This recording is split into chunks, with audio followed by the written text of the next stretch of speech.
అమ్మా అన్నం తిని 2 రోజులైంది, ఒక 2 రూపాయలు ఉంటే ఇవ్వండి అమ్మా, ఆకలేస్తుంది.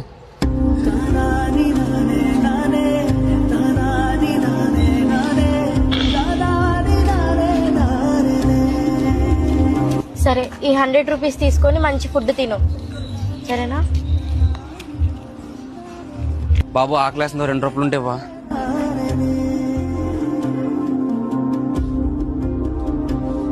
ఏ బాబు ఆగు, ఇప్పుడే 100 రూపాయలు ఇచ్చాను కదా, మళ్ళీ అడుక్కుంటున్నా. ఇంటికి వెళ్ళిపోవచ్చు కదా తినేసి. ఆకలి తీర్పింది కదా, అడుగు కూడా మానేస్తామా అమ్మా? రేపు ఆకలి వేయకూడదని నా కడుపుకు తెలియదు కదా. అవును, నువ్వు చెప్పింది కూడా కరెక్టే.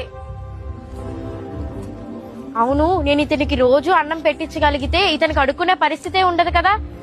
ఏ బాబు ఆగు, నేను నీకు రోజు అన్నం పెట్టిస్తాను, నువ్వు అడుక్కోవడం మానేస్తావా? అంతకంటే ఇంకేం కావాలమ్మా? రోజు అన్నం పెట్టిస్తే చాలు, నిజంగా అడుక్కోవడం మానేస్తాను. సరే, ఒక నిమిషం ఇక్కడ కూర్చో, మళ్ళీ వస్తాను. హలో ఏంటమ్మా, ఏంటి ప్రాబ్లం? కాల్ చేసావు? సార్, సార్ వీడు నా దగ్గర డబ్బులు దొబ్బి నన్ను పాడు చేయాలనుకున్నాడు సార్, మీరే నన్ను కాపాడాలి. దిక్కున్నాను కూడా రేపిస్ట్లు అయిపోతున్నారు. రారా నువ్వు, నీ కొత్త పాలు పడతా జైల్లో. ఒక్క నిమిషం, జైల్లో 3 పూట్ల అన్నం పెడతారు, తినేసి పడుకో. వందనాలమ్మా, అమ్మా వందనాలమ్మా.